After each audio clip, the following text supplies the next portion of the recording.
बच्चों, welcome to Neha coaching classes. तो आज मैं आपके लिए लेके आया हूँ electrostatic means electric charges and field का सेकंड लेक्चर। आज हम लोग कवर करेंगे कूलाम्स लॉ, साथ में डाइलेक्ट्रिक कांस्टेंट, और डाइलेक्ट्रिक कांस्टेंट के बाद हम लोग कवर करेंगे कि थोड़े से न्यूमेरिकल्स कूलाम्स लॉ पे, और अगर वीडियो बहुत लंबी नहीं हुई तो हम लोग कवर करेंगे vector form of coulombs law. तो स्टार्ट करते हैं पिछले वीडियो के होमवर्क से। तो पिछला वीडियो का जो हमारा होमवर्क था वो ये था कि अगर हम लोग दो कॉपर स्फीयर लेते हैं and each are of 10 gram and transfer 1 electron per 1000 atom, 1000 atom को ट्रांसफर करना, 1000 एटम पे हम लोग 1 इलेक्ट्रॉन को ट्रांसफर कर रहे हैं, ठीक है, from one sphere to another. What are the charges developed in two sphere. तो हमारे पास दो sphere, sphere number 1 and sphere number 2। इसमें से इलेक्ट्रॉन इसमें जा रहा है। तुम्हें पता है जो इलेक्ट्रॉन देता है उसके पास आएगा पॉजिटिव चार्ज, जो इलेक्ट्रॉन लेगा उसके पास आएगा नेगेटिव चार्ज। तो अब इन दोनों में से इन दोनों के पास कितना चार्ज डेवलप हुआ वही हमें बताना है, ठीक है। तो तुम लोग जानते हो अगर कॉपर 10 ग्राम है तो सबसे पहला टास्क आता है कि हम लोग 10 ग्राम में कितने एटम होते हैं वो निकाल लें। अगर हमारे पास 10 ग्राम कॉपर है तो 10 ग्राम कॉपर में कितने एटम होते हैं वो हमें बताना है, ठीक है। तो तुम लोग जानते हो कॉपर का एटॉमिक मास कितना होता है 63.5। तो हम लोग कह सकते हैं कि 1 मोल कॉपर किसके बराबर होगा 63.5 ग्राम। और हम लोग ये भी जानते हैं कि 1 मोल में कितने एटम होंगे, 1 मोल में कितने एटम होंगे, अवोगैड्रो नंबर 6.022 इंटू 10 की पावर 23 एटम्स। ये कहां पढ़े हो तुम लोग केमिस्ट्री में, मोल कॉन्सेप्ट। केमिस्ट्री में जब तुम लोग को मोल कॉन्सेप्ट पढ़ाया जाता है तो वहीं पे बताया जाता है 1 मोल एटॉमिक मास के बराबर होता है और 1 मोल में अवोगैड्रो नंबर ऑफ एटम्स होते हैं। तो इससे ये है, तो हम लोग ये बता सकते हैं कि अगर 1 मोल में इतने एटम, तो इसका मतलब 63.5 ग्राम में 63.5 ग्राम ऑफ कॉपर में इतने एटम होंगे। कितने एटम होंगे 6.022 इंटू 10 की पावर 23। और हमें कितना चाहिए, हमें 10 ग्राम में चाहिए। तो 10 ग्राम के लिए हम इसको लिखेंगे 10 ग्राम ऑफ कॉपर में। तो देखो पहले 63 ग्राम में इतने, तो 1 ग्राम में कितना होगा 63 से डिवाइड कर दो, 6.022 इंटू 10 की पावर 23 को डिवाइड कर दोगे किससे 63.5 से, ये 1 ग्राम का होगा। भाई इतने ग्राम में इतना आइटम है तो 1 ग्राम के लिए उसको डिवाइड कर दो। हमें कितना ग्राम चाहिए 10, तो 10 से इंटू कर दो, इतने आइटम हो जाएंगे। 10 ग्राम कॉपर में इतने आइटम होते हैं, ठीक है। चलें सॉल्व करें इसको।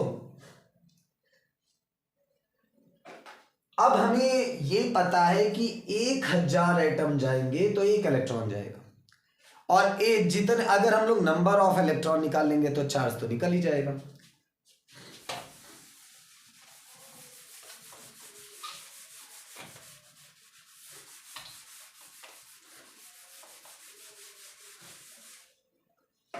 तो अगर इसके बाद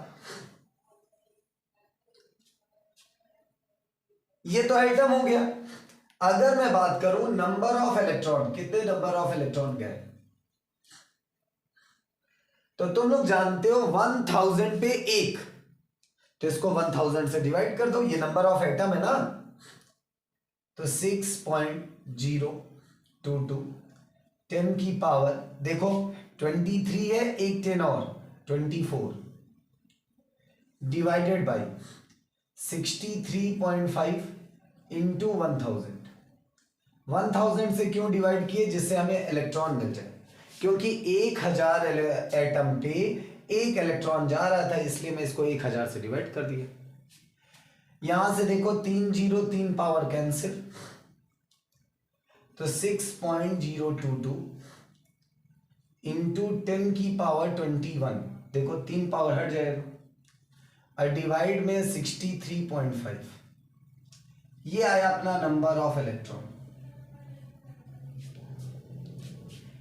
अब इसको डिवाइड कर लेते हैं हम लोग।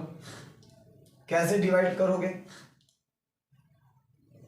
यहां से एक पावर ले लो, ये 60 हो जाएगा, तो हमें डिवाइड करना है 60.22 को 63.5 से। पहले तुम लोग जानते हो 0 पॉइंट जाएगा, तो इसके बाद हम लोग यहाँ से डेसिमल हटा लेंगे, जिससे हमारे लिए काम आसान हो जाए। तो ये हमारा हो जाएगा, डेसिमल हटाएंगे तो हम लोग यहाँ से ये हो जाएगा 635। ऐसे हमें डिवाइड करना है, सॉरी एक जीरो और हो जाएगा, इससे हमें डिवाइड करना है 6022। तो ये 0 पॉइंट गया, यहाँ 0 बढ़ा, उसके बाद अप्रॉक्स 9 टाइम्स जाना चाहिए, 0 5 4 3 0.9, ये कितना आया 57150 0 7 0 3। उसके बाद एक जीरो अपने आप बढ़ जाएगा, तो ये तुम्हारा हो गया 30, तो ये अप्रॉक्स 4 बार जाएगा, क्योंकि 5 बार में ज़्यादा हो जाएगा। ये 5 बार में, तो 0.94 डिवाइड करने पे आया।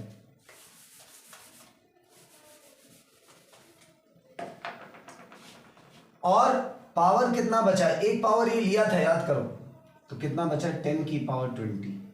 ये हो गया तुम्हारे नंबर ऑफ इलेक्ट्रॉन्स। अब चार्ज निकालना है। चार्ज का formula Q equal to n e. पहला अगर पहला वीडियो नहीं देखे हो तो उसको जाके देख लेना। चार्ज का फॉर्मूला होता है Q इक्वल टू एनी।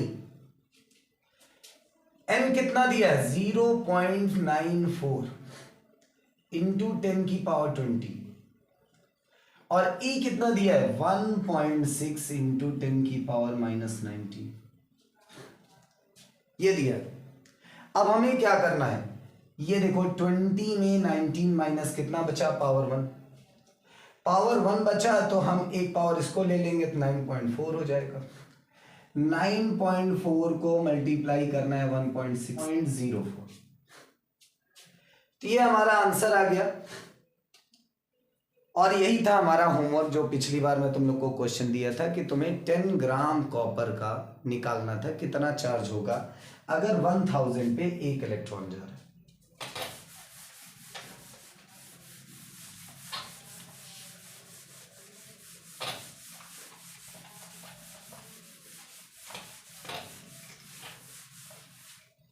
आज थोड़ा सा मुझे बोलने में दिक्कत है, इसलिए तुम लोग को एनर्जी कम मिलेगी।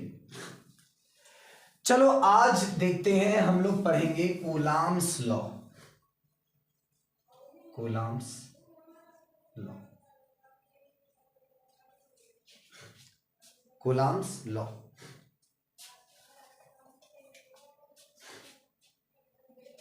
कूलाम्स लॉ क्या है? एक लॉ हम लोग पढ़ाते हैं, fundamental law of charge. Fundamental law of charge, ये क्या होता है यार?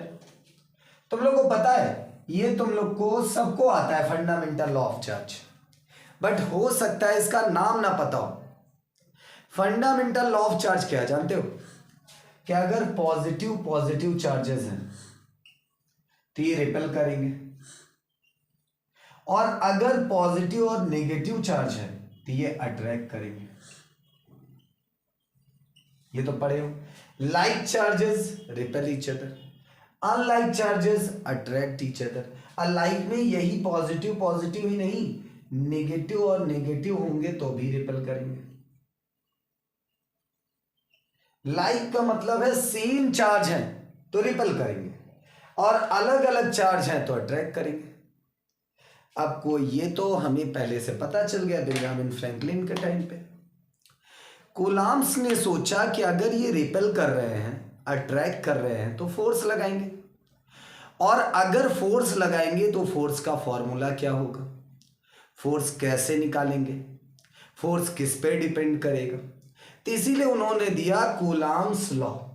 क्या दिया? कूलाम्स लॉ, कि दो चार्ज के बीच में जो ये अट्रैक्टिव फोर्स है या फिर रिपल्सिव फोर्स है, ये कितनी होगी, ये किस पे डिपेंड करेगी, और इसका फॉर्मूला क्या होगा, कैसे हम इसको फाइंड कर सकते हैं। तो ये सारी चीजें उन्होंने बताया। किसने बताया? कूलाम्स। चले देखें कूलाम्स लॉ क्या। ये तो सबको समझ में आ गया कूलाम्स लॉ क्यों आया। अब हमें ये समझना है कूलाम्स लॉ ने क्या बताया। ये तो समझ में आ गया कि कूलाम्स लॉ क्यों आया।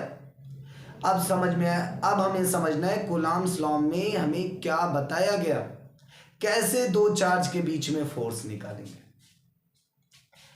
तो इस लॉ में यह बताया गया कि अगर दो चार्ज है, एक मान लो कोई पॉजिटिव, दूसरा इच्छा हो तो नेगेटिव मानो, नहीं तो तुम्हारी अपनी मर्जी, पॉजिटिव भी मान सकते हो, ठीक है। अब कूलाम्स ने कहा अगर इसके पास चार्ज Q1 है और इसके पास चार्ज Q2 है और इनके बीच का डिस्टेंस है R, इनके बीच का डिस्टेंस कितना है? R। तो तुम्हें पता है एक पॉजिटिव दूसरा नेगेटिव, तो ये अट्रैक्ट करेंगे एक दूसरे को। तो ये जो अट्रैक्ट करेंगे तो वो जो फोर्स लगाएंगे, फोर्स वो डायरेक्टली प्रोपोर्शनल होगा इन दोनों के चार्ज का प्रोडक्ट, डायरेक्टली प्रोपोर्शनल होगा इन दोनों के चार्ज का प्रोडक्ट। मतलब जितना बड़े चार्ज होंगे उतना ज्यादा फोर्स होगा। अच्छा, ये लॉ एक्सपेरिमेंटल है, उन्होंने एक्सपेरिमेंट किया और लॉ दिया, इसका कोई डेरिवेशन नहीं है, एक्सपेरिमेंटल है। तो उन्होंने कहा जितना ज्यादा चार्ज का प्रोडक्ट आएगा, मतलब चार्ज जितने बड़े होंगे फोर्स उतना ज्यादा लगेगा। और दूसरा उन्होंने कहा ये फोर्स इनवर्सली प्रोपोर्शनल होगा, किसके? दोनों के बीच का जो डिस्टेंस है उसके स्क्वायर के इनवर्सली प्रोपोर्शनल होगा। तुम लोग जानते हो इनवर्सली प्रोपोर्शनल के लिए साइन तो वही लगाओगे पर 1/, में लिखोगे। जब भी किसी चीज को इनवर्सली प्रोपोर्शनल बोला जाता है तो साइन वही डायरेक्टली प्रोपोर्शनल वाली ही लगेगी, पर इसको 1/, में लिखोगे, और डायरेक्टली प्रोपोर्शनल को सीधा लिखना है ऐसे। तो कूलाम्स ने कहा कि according to Coulomb's law, Coulomb's law, the force acting between two charges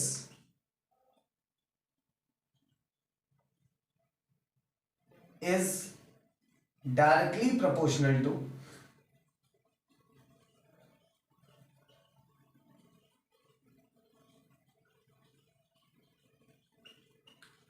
product of charges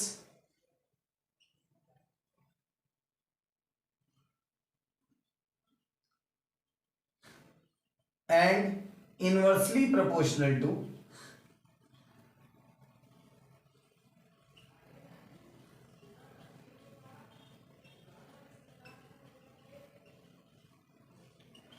square of distance between them।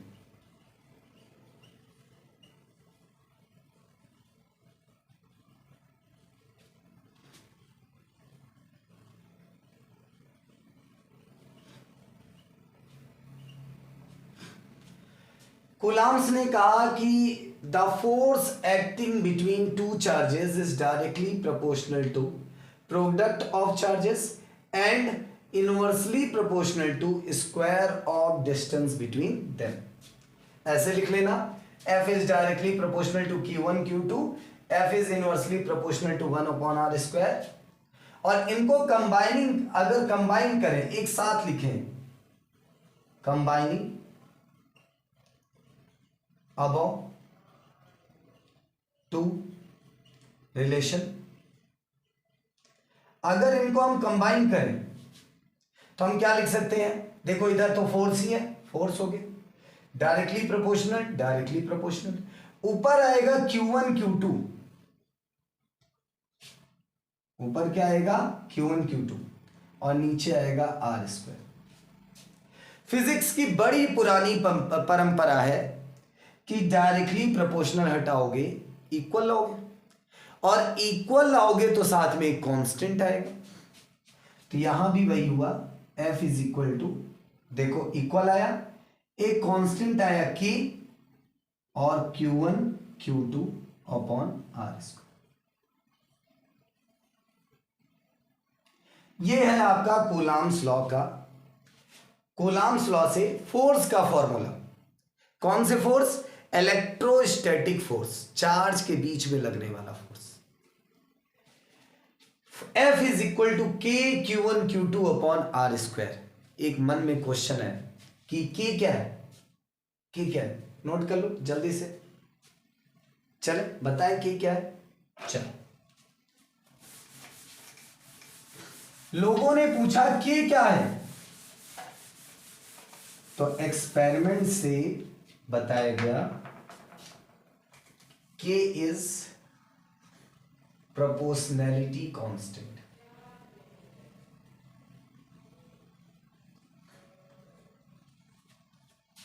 और जिसकी वैल्यू हम लोग लिखते हैं K इज इक्वल टू 1/4πε0, और जिसका अगर पूरी वैल्यू रखें तो 9 × 10⁹ के बराबर आएगा। कब? याद रखना, जो ये K है तुम्हारा मीडियम पे डिपेंड करता है। मीडियम मतलब चार्ज वैक्यूम में रखे हैं दोनों चार्ज, कि दोनों चार्ज वाटर में रखे हैं, कि दोनों चार्ज किसी और मीडियम में रखे हैं। तो मीडियम पे डिपेंड करता है ये K। अब K अगर मीडियम पे डिपेंड कर रहा है तो मतलब ये कौन से मीडियम की वैल्यू है? तो याद रखना, ये तुम्हारे वैक्यूम की वैल्यू है। वैक्यूम बोलो या फिर एयर में भी इसको यूज कर लेना, क्योंकि एयर और वैक्यूम की डेंसिटी में बहुत ज्यादा डिफरेंस नहीं होता। तो इसलिए फिजिक्स में हम वैक्यूम और एयर को एक जैसा ही मान के चलेंगे, ठीक है। तो एयर में या फिर वैक्यूम में इसकी ये वैल्यू होगी। यूनिट क्या होती है K की? Newton metre square per coulomb square. कैसे मिला ये देखो, F is equal to K Q1 Q2 upon R square. F की यूनिट बताओ, न्यूटन। K तो निकालना ही है, और Q की कूलाम्ब होती है, दो Q है तो कूलाम्ब स्क्वायर, और R का मीटर होता है, मीटर का स्क्वायर। इसको इधर भेजो, इसको इधर लाओ, देखो K निकल गया। K की यूनिट न्यूटन के साथ आया मीटर स्क्वायर अपॉन में है कूलाम्ब स्क्वायर। तो यही मैं यहां लिखा हूं, न्यूटन मीटर स्क्वायर पर कूलाम्ब स्क्वायर। ठीक है, चले आगे। तो K की वैल्यू वैक्यूम या फिर एयर में, याद रखना बेटा, वैक्यूम या फिर एयर में कितनी होगी? 1/4πε0। 4 तो जानते हो, पाई भी जानते हो, ε0 अभी बताते हैं डिटेल में। और इन सब की वैल्यू में रख के तुम्हारे लिए सॉल्व भी कर दिए, तो हमें ये वैल्यू मिली 9 × 10⁹, और यूनिट मिला Newton metre square per coulomb square. फिर लोग पूछे, एक नया टर्म आया है ε0, इसको क्या बोलते हैं? क्या बोलते हैं? ε0।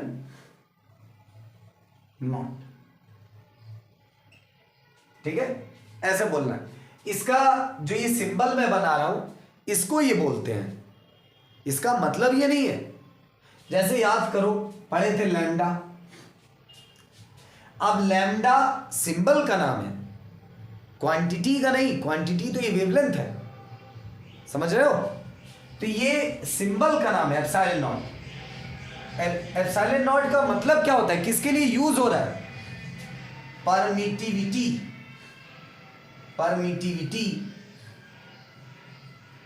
एप्सिलॉन वर्ड परमिटिविटी के लिए यूज होता है, और जो नॉट लगा है ये बता रहा है कि परमिटिविटी तो है पर कहाँ की, वैक्यूम की। तो इसीलिए इसको बोलते हैं परमिटिविटी ऑफ फ्री स्पेस। क्या बोलते हैं? Permittivity of free space. Free space का मतलब है कि वैक्यूम या फिर एयर के लिए है। सुनो फिर से, एप्सिलॉन परमिटिविटी है केवल, जो नीचे नॉट लगा है इसका मतलब ये किसके लिए है? फ्री स्पेस के लिए। मीडियम हो जाएगा तो नीचे नॉट नहीं लगेगा, नीचे मीडियम लग जाएगा, ठीक है। और फ्री स्पेस में इस एप्सिलॉन नॉट की वैल्यू होती है 8.85 इंटू 10 की पावर -12। कितनी होती है? 8.85 इंटू 10 की पावर -12। कोई पूछे इसकी यूनिट तो के की जस्ट पलट के यूनिट लिख देना। क्या लिखोगे? कूलाम पर न्यूटन मीटर स्क्वायर। के वाली यूनिट को जस्ट उलट के लिख देना बस। क्यों? ये देखो यहां से 1 अपॉन में है भाई, 4 की कोई यूनिट होती नहीं, पाई की कोई यूनिट होती नहीं, तो जो के की यूनिट उसको उलट के लिख दो, रेसिप्रोकल कर दो, मिल जाएगा एप्सिलॉन नॉट। समझ आया सबको? कूलाम्स लॉ, दो चार्ज के बीच में जो फोर्स लगता है उसके बारे में बताता है। कूलाम्स लॉ में एक कांस्टेंट आया जिसको हम लोग प्रोपोर्शनैलिटी कांस्टेंट बोले, जिसका नाम लिखे के। के की वैल्यू 1/4 पाई एप्सिलॉन नॉट होती है। कब? जब मीडियम कैसा रहे? वैक्यूम। और उसकी वैल्यू कितनी होगी? 9 इंटू 10 की power 9 unit newton metre square per coulomb square पर। कब? जब मीडियम कैसा हो? वैक्यूम या फिर एयर। एप्सिलॉन नॉट को बुलाते हैं परमिटिविटी ऑफ फ्री स्पेस, और जिसकी वैल्यू होती है 8.85 इंटू 10 की पावर -12 कूलाम स्क्वायर पर न्यूटन मीटर स्क्वायर। मतलब के का उल्टा, जस्ट उल्टा, ठीक है। अब जब जीवन में हमारे ये नाम आ गया है परमिटिविटी, जब परमिटिविटी नाम पढ़ लिया है, परमिटिविटी नाम सुन लिया है, तो इसके बारे में जान लेते हैं, है ना। परमिटिविटी क्या होता है?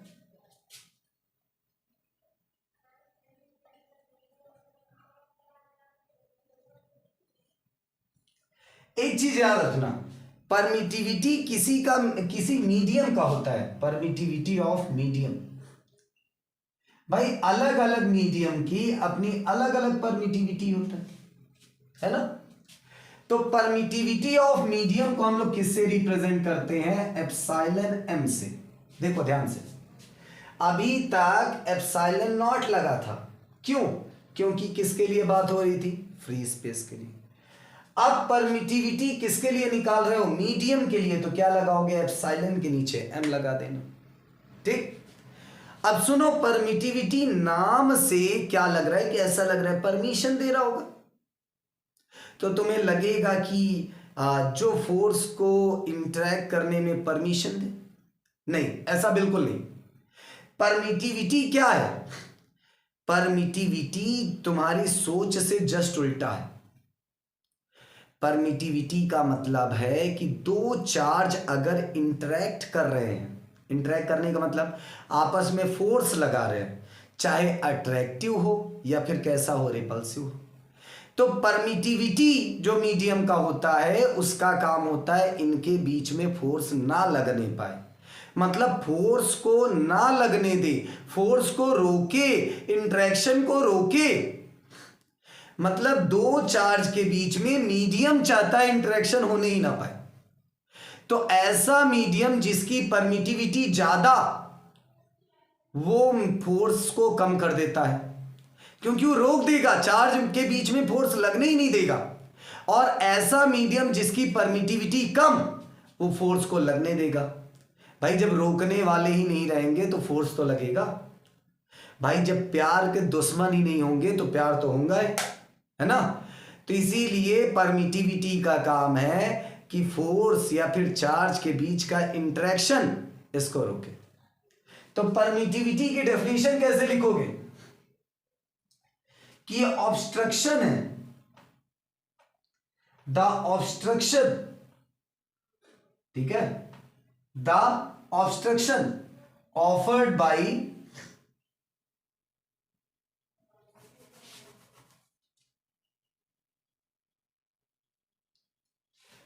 the obstruction offered by medium particle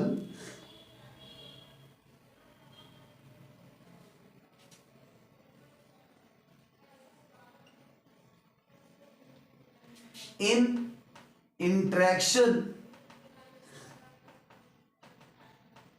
between two charges, दो चार्ज के बीच में जो ऑब्स्ट्रक्शन लगेगा, दो चार्ज के बीच में जो ऑब्स्ट्रक्शन आएगा, जो अपोजिट फोर्स आएगी, ठीक है, जो मीडियम के पार्टिकल ऑब्स्ट्रक्शन चार्जेस को इंटरेक्ट ना करने दे, इसी प्रॉपर्टी के, इसी मीडियम के प्रॉपर्टी को हम लोग क्या कहते हैं, permittivity. The obstruction offered by medium particles in interaction between two charges is called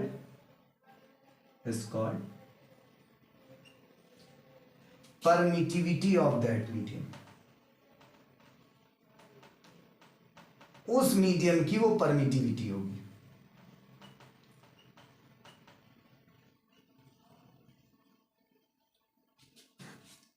ठीक है, तो जो भी परमिटिविटी की डेफिनेशन को समझो क्या है परमिटिविटी। परमिटिविटी एक ऑब्स्ट्रक्शन है जो मीडियम अपने पार्टिकल्स से कहता है कि लगाओ, चार्ज के बीच में जो फोर्स लग रहा है वो ना लगने पाए, फोर्स के अपोजिट काम करता है, चार्ज के बीच में फोर्स ना लगने पाए, ऐसा प्रयास रहता है। ठीक है, चले, समझ आए सबको परमिटिविटी। और जब परमिटिविटी पढ़ लिया तो इसी से एक टर्म आता है जिसको बोलते हैं रिलेटिव परमिटिविटी। क्या बोलते हैं, relative permittivity.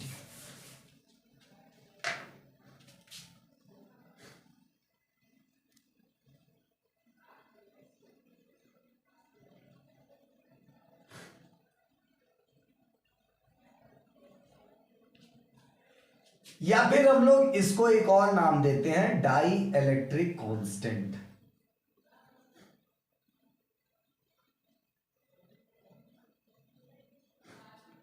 Die electric constant. Relative permittivity को एप्सिलॉन आर से लिखा जाता है और डाई इलेक्ट्रिक कांस्टेंट जो इसका नाम है उसको के से लिखा जाता है। अब याद रखना, ये के और जो अभी के पढ़े हो वो दोनों सेम नहीं। ये डाई इलेक्ट्रिक कांस्टेंट है और वो वहां पर प्रोपोर्शनैलिटी कांस्टेंट है। रिलेटिव परमिटिविटी को कैसे डिफाइन करते हो, permittivity of medium divided by permittivity of free space. Medium की परमिटिविटी किससे कंपेयर कर रहे हैं, फ्री स्पेस से, मतलब वैक्यूम से। इसी रेशियो को हम लोग क्या कहते हैं, रिलेटिव परमिटिविटी, या फिर क्या बोलोगे, डाई इलेक्ट्रिक कांस्टेंट। ठीक है, तो ये है तुम्हारा रिलेटिव परमिटिविटी का कॉन्सेप्ट। कोई पूछे इसकी यूनिट क्या होती है तो तुम लोग जानते हो, जो परमिटिविटी ऊपर वही नीचे, यूनिट कैंसिल हो जाएगी। ये यूनिट लेस है, डायमेंशन लेस है, ना यूनिट है इसके पास ना डायमेंशन है इसके पास। चले आगे,